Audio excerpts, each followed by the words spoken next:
Kolkata night riders versus Rajasthan Royals మ్యాచ్లో చాలా ఈజీగా కేకేఆర్ గెలిచేసింది. అలాగే ఈరోజు జరిగే మ్యాచ్లో ఎలాగా SRH versus LSG, SRH Kateramma కొడుకులు ఈజీగా గెలిచేస్తారు. ఇంకేమని చెప్పుకోవడానికి, అయినా దాని గురించి చెప్పుకుందాం. సరే, నిన్న జరిగిన మ్యాచ్ చూస్తే జస్ట్ కోల్కతా నైట్ రైడర్స్ 2 వికెట్లు కోల్పోయి విజయాన్ని సాధించారు. ఎంత కొట్టారు అంటే 153 కొట్టారు. దానికన్నా ముందు రాజస్థాన్ రాయల్స్ 151 కొట్టారు. 9 వికెట్లకి 151 మాత్రమే కొట్టారు. ఇందులో యశస్వి జైస్వాల్ ఏమో ఒక 29 కొట్టాడు, ధ్రువ్ జురేల్ ఏమో 33 కొట్టాడు. అంతే అంతే ఇంకంతే. ఇంకా మేము ఎంతగానో చెప్పుకోవడానికి ఏమీ లేదు. సరే, ఇందులో వరుణ్ చక్రవర్తినేమో ఒక 2 వికెట్లు తీశాడు, మోయిన్ అలీ 2 వికెట్లు తీశాడు. ఇద్దరు స్పిన్నర్లు కలిసి అసలు వాళ్ళని ఆడనివ్వకుండా చేసేసారు. ఒక రకంగా రాజస్థాన్ రాయల్స్కి మొత్తం అంతా కాళ్ళు చేతులు కట్టేసినట్టు అయిపోయింది. అది పరిస్థితి. ఎవరన్నా ఒకళ్ళన్నా కొడతారేమో అంటే అబ్బే, ఆ ధ్రువ్ జురేల్ ఒక్కడు ఏదో చాలాసేపు ఆడి అది కూడా ఏదో చాలాసేపు ఆడి 33 కొట్టాడు.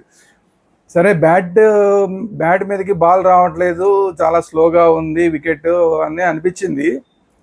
కానీ ఎంత బాల్ బ్యాట్ మీదకి రాకపోయినా కూడా, బ్యాట్స్మెన్కి పెద్ద కన్వీనియంట్గా లేకపోయినా కూడా, మరి 153 అంటే మరి కొద్దిగా 151 అంటే చాలా ఈజీ టార్గెట్ అయిపోయింది. కేకేఆర్ లాంటి టీంకి 151 ఏ మూలకి. ఓపెనర్ క్వింటన్ డికాకే కొట్టించాడు. అందులో సుమారుగా 100 అంటే 97 నాట్అవుట్. ఆవిడికి విన్ అయిపోయింది కాబట్టి కొట్టడానికి అవకాశం లేక 97 నాట్అవుట్తో ఉన్నాడు. సరే, ఈ టీంలో ఎవరు కొట్టారు అంటే క్వింటన్ డికాక్తో పాటు రఘువంశీ కొట్టాడు. రఘువంశీ ఒక 22 కొట్టాడు. మోయిన్ అలీ ఓపెనింగ్ వచ్చాడు కానీ పెద్దగా ఆడలేకపోయాడు. ఒక 5 కొట్టినట్టున్నాడు. 2 ఓవర్లు ఆడాడు, అంటే 12 బాల్స్ ఆడి ఒక 5 మాత్రమే కొట్టాడు. పెద్ద సక్సెస్ కాల ఓపెనర్. అయితే బౌలింగ్లో మాత్రం బాగా సక్సెస్ అయ్యాడు. బౌలింగ్లో అసలు చాలా కట్టుదిట్టంగా వేసాడు. 2 వికెట్లు తీశాడు. సో ఏదైతే సునీల్ నారాయణ్ ప్లేస్లో వచ్చిన మోయిన్ అలీ ఆ స్థాయిలో మరి ఓపెనింగ్లో మాత్రం బ్యాటింగ్ అయితే చేయలేకపోయాడు. అదే ఫస్ట్ మ్యాచ్లో కూడా సునీల్ నారాయణ గొప్పగా బ్యాటింగ్ ఏం చేశాడంటే ఏమీ లేదు, చాలా డాట్ బాల్స్ ఆడాడు. సరే, మొత్తానికి ఏదో చాలాసేపు ఆడి ఒక 30 కొట్టాడు. ఇతనైతే అది కూడా కొట్టలేకపోయాడు, రన్అట్ అయిపోయాడు. కాబట్టి 5 పరుగులకే రన్అట్ అయిపోయాడు. సో తర్వాత వచ్చిన అజింక్య రహానే కూడా లాస్ట్ మ్యాచ్లో ఎంత బాగా ఆడాడో చూసాం మనం. చాలా కరెక్ట్ షాట్లు, క్రికెటింగ్ షాట్లు కొట్టి అద్భుతమైన షాట్లు, 6లు 4లతో దుమ్ము లేకొట్టాడు. అలాంటిది ఈ మ్యాచ్లో అంత పెర్ఫార్మెన్స్ చూపించలేకపోయాడు. ఒక మ్యాచ్ అటు ఇటు అవుతుంటాయి అనుకోండి. అయినా సరే క్వింటన్ డికాక్ చాలా బాగా పెర్ఫార్మెన్స్ చేశాడు కాబట్టి సరిపోయింది. అంటే ఇంకా వెనకాల కూడా ఇంకా కొంతమంది బ్యాట్స్మెన్ ఉన్నారు. కేకేఆర్కి అయితే అసలు బ్యాట్స్మెన్ వరుసగా ఉన్నారు. ఇంకా రింకు సింగ్ ఉన్నాడు, అబ్బో చాలామంది ఉన్నారు వరుస పెట్టి. అసలు వెంకటేష్ అయ్యర్ ఉన్నాడు, దాని తర్వాత ఇలా చాలామంది ఉన్నారు. కానీ ఎవరికి బ్యాటింగ్ చేయాల్సిన అవసరం కూడా రాలేదు. సో అంటే స్కోర్ తక్కువ ఉంది కాబట్టి, కేవలం 151 ఉంది కాబట్టి అసలు వాళ్ళందరినీ ఆడించాల్సిన అవసరం కూడా, బ్యాటింగ్కి రావాల్సిన అవసరం కూడా రాలేదు. కేవలం 2 వికెట్లు మాత్రమే కోల్పోయి చాలా ఈజీగా కేకేఆర్ గెలిచేసింది. నా క్యాప్టెన్సీ విషయంలో మాత్రం కేకేఆర్ ఓకే, కానీ ఎందుకంటే పెద్ద టీం ఉంది కాబట్టి, అందరూ ఎక్స్పీరియన్స్డ్ ఉన్నారు కాబట్టి అజింక్య రహానేకి పెద్ద ప్రాబ్లమ్స్ రాలేదు. కానీ రియాన్ పరాగ్కి మాత్రం చాలా ప్రాబ్లమ్స్ వచ్చినాయి. రియాన్ పరాగ్ అసలు నాకు అయితే కనుక క్యాప్టెన్సీకి కొద్దిగా ప్రస్తుతానికి ఇంకా రెడీగా లేడు, అన్ఫిట్ అనిపిస్తుంది. ప్రస్తుతానికైతే అన్ఫిట్ అనిపిస్తుంది. ఎందుకంటే ఏమాత్రం యాక్టివ్గా లేడు. ఏదో మనిషి నుంచున్నాడు అన్నట్లాగా ఉన్నాడు. ఏదో ఎవరికో బౌలింగ్ ఇవ్వాలంటే బౌలింగ్ ఇస్తున్నాడు, ఏదో ఫీల్డింగ్ చేయాలంటే చేస్తున్నాడు. కానీ అందరితోటి కలుపుకోలుగా ఉండటం, అందరితో కలుపుకోలుగా మాట్లాడడం, ఒక యూనిట్గా వాళ్ళందరినీ ఆడలేలాగా చేయడం, ఇవన్నీ కూడా చేయడంలో కొంచెం ఫెయిల్ అవుతున్నాడేమో అనిపిస్తుంది. చాలా సైలెంట్గా ఉంటున్నాడు. క్యాప్టెన్ అంత సైలెంట్గా ఉంటే వర్కౌట్ అవ్వదు. క్యాప్టెన్ సైలెంట్గా ఉండి కీపర్గా ఉన్న వాళ్ళు కూడా చాలా సైలెంట్గా ఉంటాయి. ధ్రువ్ జురేల్ ఉన్నాడు, అతను సైలెంట్, కుర్రాడు కూడా చాలా సైలెంట్. ఇలా అందరూ సైలెంట్గా ఉంటే ఎలాగా? జోఫ్రా ఆర్చర్ ఉన్నాడు. జోఫ్రా ఆర్చర్ని ఒక స్టేజ్లో చూస్తే ఇక్కడ నుంచోమంటావు, అక్కడ నుంచోమంటావు, ఎక్కడ నుంచోమంటావు అని అడుగుతున్నాడు జోఫ్రా ఆర్చర్. అంటే ఇంతకుముందు ఇక్కడ నుంచోమన్నావు, ఇప్పుడు ఇక్కడ నుంచోమంటున్నావు, ఇక్కడ ఇట్టుండాలా ఎట్టుండాలి అంటున్నాడు. అంటే ఏంటంటే క్యాప్టెన్ అనేవాడు కరెక్ట్గా లేకపోతే కనుక ఇలాంటి కమ్యూనికేషన్ గ్యాప్లు వస్తాయి. అది కాకుండా రియాన్ పరాగ్ కేవలం 3 మ్యాచ్లకే క్యాప్టెన్, తర్వాత సంజు శాంసన్ వస్తాడు కదా, అతనితో చూసుకోవచ్చు, ఇతను పెద్ద లెక్క ఏంటి అన్నట్లాగా అయిపోతుంది పరిస్థితి. అందువల్ల కమాండింగ్ అనేది లేకపోతే మాత్రం చాలా కష్టం. ఆ కమాండింగ్ అనేది రియాన్ పరాగ్లో కనిపించలేదు. ఈ బౌలర్ని చేంజ్ చేసే విధానంలో కానీ ఫీల్డ్ సెట్టింగ్లో కానీ పూర్తిగా క్లారిటీ ఉన్నట్టయితే కనిపించలేదు. సో ప్రస్తుతానికైతే రియాన్ పరాగ్ని క్యాప్టెన్సీకి దూరంగా ఉంచడం, అతను కేవలం ఆటగాడిగానే ఆడించడం అనేది ఉత్తమం. ఇక మన ఎస్ఆర్హెచ్ వర్సెస్ ఎల్ఎస్జి మ్యాచ్ గురించి మాట్లాడుకునే ముందు జస్ట్ మన వేదాంత లోగో ఇంటో ఒకసారి చూద్దాం.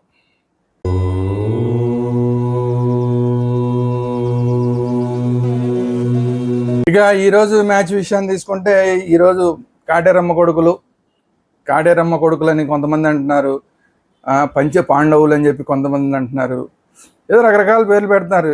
ఎస్ఆర్హెచ్ విషయానికి వచ్చేసరికి అందరూ రకరకాల ముద్దు పేర్లు పెట్టి పిలుచుకోవడం అనేది సాధారణం అయిపోయింది. సో మొన్న మ్యాచే అసలు రికార్డ్ బ్రేక్ చేస్తారా, 300 కొడతారా అనుకుంటే లాస్ట్ సీజన్లో కొట్టిన 287కి ఒక్క రన్ తక్కువగా 286 దగ్గరే ఆగిపోయింది. యాక్చువల్గా మొన్న మ్యాచ్లో కూడా ఈ మన క్లాసెన్ కనుక అవుట్ అవ్వకుండా ఉంటే అసలు 300 రన్స్ వచ్చేసేది. క్లాసెన్ అవుట్ అయ్యేసరికి కొంచెం తేడా వచ్చింది, 286కి కన్ఫర్మ్ అవ్వాల్సి వచ్చింది. సరే ఈ మ్యాచ్లో మరి ఆ 300 రన్స్ని చేజ్ చేస్తారా చేయరా అనేది పెద్ద ఇంట్రెస్టింగ్ క్వశ్చన్. ఎందుకంటే అవతల ఉన్న ఎల్ఎస్జీలో పెద్ద బౌలర్స్ లేరు, చాలా పెద్ద డిసడ్వాంటేజ్. పాపం ఎల్ఎస్జీకి చాలా పెద్ద డిసడ్వాంటేజ్ ఉంది. రిషబ్ పంత్ క్యాప్టెన్గా ఉన్నాడు. ఫాస్ట్ బౌలర్లు మనం ఇంతకుముందే చెప్పుకున్నాం, మనం ఫాస్ట్ బౌలర్లు చాలామందిని తీసుకున్నారు, మంచి ఫాస్ట్ బౌలర్లని. కానీ వాళ్ళు ఎవరు కూడా ఫిట్నెస్ లేక అందరూ కూడా పక్కకి తప్పుకుంటే చివరికి శార్దుల్ ఠాకూర్ మీద ఆధారపడాల్సి వచ్చింది. ఆ శార్దుల్ ఠాకూర్ తీసిన మొన్న ఓపెనింగ్లోనే 2 వికెట్లు తీశాడు. దాంతో ఎల్ఎస్జీ మ్యాచ్కి 2 వికెట్లు తీశాడు. సో అతను ఒక్కడు తప్ప మరి మిగతా వాళ్ళందరూ పెద్దగా పెర్ఫార్మెన్స్ చేసింది కూడా లేదు. ఎందుకంటే ఆ రోజు మిగతా అవతల పక్క టీం కూడా కొంచెం వీక్గానే ఉంది కాబట్టి కొన్ని వికెట్లు అయితే వచ్చినాయి. కానీ ఎస్ఆర్హెచ్ మీద అలా వికెట్లు తీయగలుగుతారా అంటే పెద్దగా పెర్ఫార్మెన్స్ లేని బౌలర్లు అందరూ ఉన్నారు, స్పిన్నర్లైనా ఫాస్ట్ బౌలర్లైనా. సో అలాంటిది మామూలు పెద్ద బౌలర్లనే చితక్ కొట్టేసి 300 కొట్టేయాలని ఉత్సాహంలో ఉన్న ఎస్ఆర్హెచ్ని ఈ బౌలింగ్ స్క్వాడ్ తోటి ఏమాత్రం రిషబ్ పంత్ ఆపగలుగుతాడు అనేది చూడాలి. సరే ఈ లక్నో సూపర్ జైంట్స్లో ఎవరెవరు ఉన్నారంటే మెయిన్ ఈ మరక్రమ్ అలాగే పోరన్, వీళ్ళిద్దరూ కనుక బాగా ఆడితే ఆడినట్టు. లేదంటే కనుక మిచెల్ మార్ష్ ఇంకోడు. ఈ ముగ్గురు మిచెల్ మార్ష్, మరక్రమ్ అలాగే మిల్లరు, ఈ ముగ్గురు ఆడితే ఆడినట్టు లేదా లేదన్నట్లాగా ఉంది పరిస్థితి. మిల్లర్ కూడా లాస్ట్లో వస్తాడు, మిచెల్ మార్ష్ స్టార్టింగ్లోనే వస్తాడు, పోరన్ 1 డౌన్లో వస్తాడు. మీకు అంతే. మిగతా వాళ్ళందరినీ చూస్తే మిగతా వాళ్ళందరూ సో బ్యాచే ఉన్నారు అందరూ. సో మళ్ళీ రిషబ్ పంత్ పరిస్థితి ఏంటి? రిషబ్ పంత్ మొన్న ఫెయిల్ అయ్యాడు ఫస్ట్ మ్యాచ్లో. ఈ అక్కడ మ్యాచ్ అయిన తర్వాత కూడా మనకి లాస్ట్ టైము ఎస్ఆర్హెచ్ ఓడిపోయినప్పుడు కేఎల్ రాహుల్ మీద ఏ విధంగా అయితే వాళ్ళ ఎల్ఐసి ఓనరు బాగా సీరియస్ అయిపోయాడు, అది కూడా గ్రౌండ్లోనే సీరియస్ అయిపోయాడు. అంత కాకపోయినా కొంత సీన్లు అయితే కనిపించినాయి. మళ్ళీ డిస్కషన్ నడిచింది ఆ ఓనర్కి రిషబ్ పంత్కి మధ్య. ఫస్ట్ మ్యాచ్ ఓడిపోయినందుకే వచ్చిన డిస్కషన్ నడిచింది. మరి అదేం ఓనరో మరి నాకు అర్థం కాదు. వచ్చి గ్రౌండ్లోనే ఒక డిస్కషన్ పెట్టేస్తాడు. ఇవన్నీ చేయవలసింది ఎక్కడ చేయాలి? వెళ్ళి లోపల మాట్లాడుకోవాలి, డ్రెస్సింగ్ రూమ్లోకి వెళ్ళి మాట్లాడుకోవాలి. అలాంటి విషయాలు నువ్వు ఇలా ఆడావు, నువ్వు అలా ఆడావు, లేదు ఇంక ఇలా ఆడితే బాగుండదు, అలాంటిది ఇవన్నీ కూడా డ్రెస్సింగ్ రూమ్లో చేయవలసిన పనులన్నీ కూడా అతను వచ్చి ఓనరు గ్రౌండ్లో చేసేస్తుంటాడు. మరి కామన్ సెన్స్ లేని మనిషి అతను. సరే ఇక అతని గురించి ఆ ఓనర్ గురించి మాట్లాడుకోవడం అనవసరం. మరి అంత ప్రెషర్లో ఉండి ఇప్పుడు మరి రెండో మ్యాచ్ ఎస్ఆర్హెచ్ మీద ఆడుతున్న టైంలో ఈ మ్యాచ్ కూడా చాలా దారుణంగా ఓడిపోతే అసలు రిషబ్ పంత్ పరిస్థితి ఏంటి? మళ్ళీ కేఎల్ రాహుల్ పరిస్థితి రిషబ్ పంత్కి ఎదురవుతుందా ఏంటి అనేది అదొక టెన్షన్. ఆ టెన్షన్ చాలా రిషబ్ పంత్ని వర్రీ చేస్తూ ఉంటుంది. సో వీళ్ళతో పాటు మిగతా ఎవరెవరు ఉన్నారో ఒకసారి చూసేద్దాం. Rishabh Pant, David Miller, Aiden Markram, Aryan Jurel, Himmat Singh, Matthew Breetzke, Nicholas Pooran, Mitchell Marsh, Abdul Samad మొన్న ఆడలేదు, ఈసారి మరి ఆడతాడా ఆడటో తెలియదు. షాబాజ్ అహ్మద్ మొన్న ఎస్ఆర్హెచ్ మీద అయితే బాగా ఆడేవాడు ఎస్ఆర్హెచ్లో ఉన్నప్పుడు, మరి ఈ టీంలో మన మ్యాచ్లో అయితే సరిగా ఆడలేదు, మరి ఈసారి ఎలా ఆడతాడు చూడాలి. బౌలింగ్ కూడా పెద్ద గొప్పగా లేదు, సోసోగానే ఉంది షాబాజ్ అహ్మద్. యువరాజ్ చౌదరి, అలాగే రాజ్వర్ధన్ హంగేకర్, హర్షిన్ కుల్కర్ని, ఆయుధ్ బదోని. ఈ బదోని కూడా మొన్న ఏదో బాగా ఆడతాడని బాగా ఎక్స్పెక్టేషన్స్ పెట్టుకున్నారు వీళ్ళు. బ్యాట్స్మెన్లో బదోని కూడా బాగా ఆడతాడని, మొన్న అయితే ఫెయిల్ అయ్యాడు. మరి ఈరోజు ఎలా ఆడతాడు చూడాలి. తర్వాత ఆవేష్ ఖాను, ఆకాష్ దీప్ సింగ్ వీళ్ళందరూ ఉన్నారు, కానీ వీళ్ళందరూ పేరుకే, కానీ వీళ్ళందరూ ఎవరు ఫిట్నెస్లో లేరు. సో శార్దుల్ ఠాకూర్ ఒకడే ఉన్నట్లు లెక్క. అది పరిస్థితి. వీళ్ళతోటి ఈ పెట్టుకొని మరి ఇలాంటి వాళ్ళని పెట్టుకుని మరి రిషబ్ పంత్ని అద్భుతాలు సాధించమంటే పాపం అతను మాత్రం ఏం చేస్తాడు చెప్పండి. కేవలం Pooran, Mitchell Marsh, Aiden Markram ఈ ముగ్గురు ఆడితే ఆడినట్టు, లేదంటే జెండా ఎత్తేయడమే. పైగా ఈ పక్క ఉన్నదేమో కాటరమ్మ కొడుకులు, ఒకడు కాదు, రెండు కాదు, ముగ్గురు కాదు, నలుగురికి తోడు ఇప్పుడు అగ్నికి వాయువు తోడైనట్లాగా ఇప్పుడు మళ్ళీ మొన్న సెంచరీ కొట్టించాడు మన 5వ కొడుకు వచ్చి, ఇషాన్ కిషన్. ఇప్పుడు 5గురు అయ్యారు. ఇప్పుడు 5గురు అయ్యేసరికి ఇప్పుడు కొంతమంది పంచపాండవులు అని పేరు పెడుతున్నారు. ఇప్పుడు ఈ 5గురు ఇంత బాగా పెర్ఫార్మెన్స్ చేస్తుంటే ఈ 5గురికి తోడు ఇంకా ఇద్దరు పెర్ఫార్మెన్స్ చేయాల్సిన వాళ్ళు ఉన్నారు. అభినవ్ మనోహర్ ఒకడు ఉన్నాడు. తర్వాత ఇంకొక అతను అనికేత్ వర్మ మీద చాలా హోప్స్ ప్యాట్ కమిన్స్ పెట్టుకున్నాడు. ప్యాట్ కమిన్స్ అంత ఎక్స్పెక్టేషన్స్ పెట్టుకున్న రేంజ్లో మొన్న అయితే మరి అనికేత్ వర్మ నుంచి బ్యాటింగ్ రాలా. అయితే అప్పటికే లాస్ట్ ఓవర్లోకి వచ్చి, కానీ ఫినిషింగ్ కరెక్ట్గా చేయాలి, అవుట్ అవ్వకుండా ఫినిషింగ్ చేయాలి కదా, అది చేయలేకపోయాడు అనికేత్ వర్మ. అభినవ్ మనోహర్ ఇంకా సరిగ్గా పెర్ఫార్మెన్స్ చేయాల్సి ఉంది. అనికేత్ శర్మ మీద ప్యాట్ కమిన్స్ బాగా ఎక్స్పెక్టేషన్ పెట్టుకున్నాడు, ఎందుకంటే ప్రాక్టీస్ మ్యాచ్ల్లో కూడా ప్రాక్టీస్ చేస్తున్నప్పుడు 6 మీద 6 కొడుతున్నాడంట. అందుకని అతని మీద ఎక్స్పెక్టేషన్స్ పెట్టుకున్నాడు, మంచి ఫినిషింగ్ ఇస్తాడని. సో ఇప్పుడు మనం ఇందాక కాటేరమ్మ కొడుకులు అనుకున్నాం, తర్వాత పంచపాండవులు అనుకున్నాం. ఆ పంచపాండవులకి ఇప్పుడు ఇంకొక ఇద్దరు అభినవ్ మనోహర్ను అనికేత్ వర్మ కూడా తోడయ్యి ఇద్దరు కూడా పెర్ఫార్మెన్స్ చేశారనుకోండి, ఏంటి పరిస్థితి 300 ఈజీగా వచ్చేస్తుంది. మరి అప్పుడు రిషబ్ పంత్ పరిస్థితి ఏంటి? ఓన్లీ థింగ్ ఏంటంటే మన బౌలింగ్ అసలు వీక్గా ఉంది. మహమ్మద్ షమి అనుకున్నంత స్థాయిలో అసలు ఏమాత్రం బౌలింగ్ వేయట్లేదు. నేనైతే పూర్తిగా డిసప్పాయింట్ అయిపోయి ఉన్నాను అతని మీద మాత్రం. 10 కోట్లు అనేది చాలా చాలా దండగా అతని మీద, ఎందుకంటే ఫిట్నెస్ లేని ఆడి మీద 10 కోట్లు పెట్టారు. అది అతను మాత్రం ఏం చేస్తాడు, ఫిట్నెస్ లేదు, వయసు అయిపోయింది, కనీసం 2 ఓవర్లు సరిగా వెళ్ళలేకపోతున్నాడు, బాల్ స్వింగ్ కూడా అవట్లా. మరి ఏ స్థాయిలో ఆడిన బౌలర్ మొన్నటిదాకా ఇప్పుడు అంత స్థాయి తగ్గిపోయింది అందామా అంటే అనలేం, ఎందుకంటే అతని ఫిట్నెస్, ఏజ్ 2 ప్రాబ్లం. మరి అలాంటి ఆడిని తీసుకొచ్చి పెట్టుకోవడమే అసలు ఆ సెలక్షన్లోనే మరి ఎంతవరకు కరెక్ట్ అనేది చూడాలి. ఎందుకంటే ఇప్పుడు ఛాంపియన్స్ ట్రోఫీలో సరిగా ఆడలేదు, అంతకు ముందు మ్యాచ్లు పెడితే అవి కూడా సరిగా ఆడలేదు. ఏదో ఒకసారి 5 వికెట్లు తీసాడు, అది వేరే విషయం. కానీ 5 వికెట్లు తీసిన రోజున కూడా అద్భుతమైన బౌలింగ్ వేసాడంటే, అద్భుతమైన బౌలింగ్ కాదు, వికెట్లు వచ్చినాయి అంతే. సో అదే కంటిన్యూ అవుతోంది. సరిగ్గా స్వింగ్ చేయలేకపోతున్నాడు, కరెక్ట్గా లైన్ లెంగ్త్ వేయలేకపోతున్నాడు, ఫాస్ట్ వేయలేకపోతున్నాడు, 145 కనీసం టచ్ చేయలేకపోతున్నాడు. సో ఇలాంటి పరిస్థితుల్లో ఉన్న మరి అతని మీద మనం ఎంతవరకు ఆధారపడచ్చు అంటే లేదు. ఓన్లీ ఆడమ్ జంపా మీద మనం ఆధారపడాల్సి వస్తుంది, స్పిన్నర్ ఆడమ్ జంపా మీద. కొన్ని చాహార్ని పెట్టుకున్నారా అంటే చాహార్ని పెట్టుకోవట్లే మన వాళ్ళు. అనికేత్ వర్మకి వెళ్తున్నారు, బ్యాటింగ్ కోసమే చూస్తున్నారు. సో అనికేత్ వర్మని పెట్టుకుంటున్నారు, అనికేత్ వర్మని పెట్టుకుని ఇంకా లాస్ట్ దాకా బ్యాటింగ్ ఉండాలంటున్నారు. దానివల్ల ఏమవుతుందంటే చాహార్కి ప్లేస్ ఉండట్లా. చాహార్ ప్లేస్ ఉంటే కనీసం 2 మంచి స్పిన్నర్లు ఉన్నారనుకోవచ్చు, కానీ ఓన్లీ ఆడమ్ జంపా మీద ఆధారపడి ఎంతవరకు. కమిన్స్ అంటే పెద్దగా వేయట్లేదు. కమిన్స్ చూస్తుంటే మొన్న కూడా కొట్టిశారు అతన్ని. సో బౌలింగ్ అనేది చాలా చాలా చాలా వీక్గా ఉంది.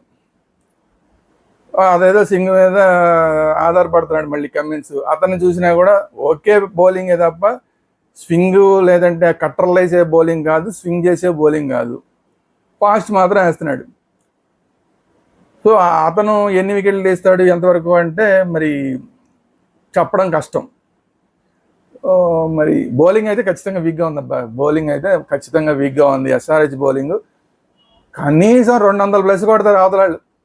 ఏ టీం అయినా కూడా 200+ కొడతారు. 200+ ఈ బౌలింగ్ మీద, ఎస్ఆర్హెచ్ కొన్న బౌలింగ్ మీద 200+ కొట్టలేదు అంటే కనుక వాళ్ళు ఫెయిల్ అయినట్లు లెక్క.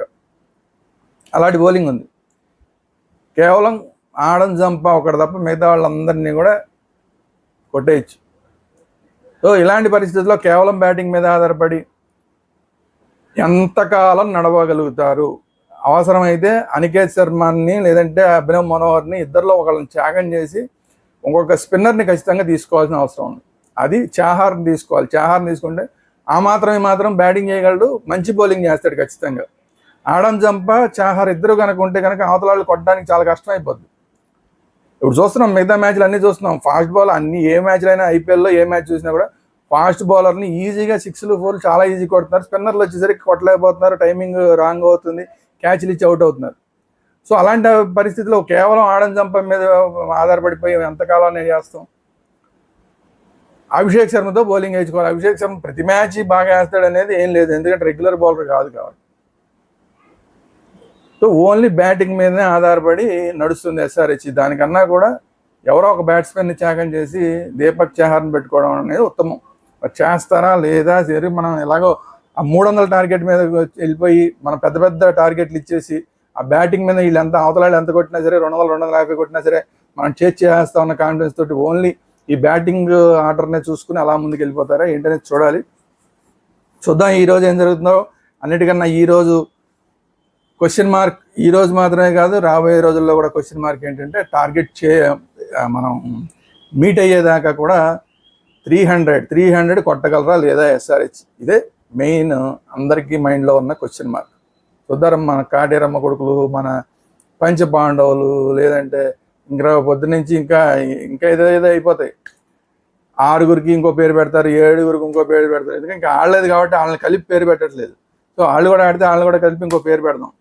సో చూద్దాం ఏం జరుగుతుందో. ఇది ఈరోజు వీడియో. ఈ వీడియో కనుక మీకు నచ్చినట్టు లైక్ చేయండి, మీ అభిప్రాయాలు ఏంటంటే కామెంట్ రూపంలో తెలియజేయండి. ఈ వీడియో అందరికీ షేర్ చేయండి. అట్ ది సేమ్ టైం మన వేదాంత ఛానల్ని తప్పకుండా సబ్స్క్రైబ్ చేయండి. Thank you very much. జై హింద్, భారత్ మాతా కీ జై.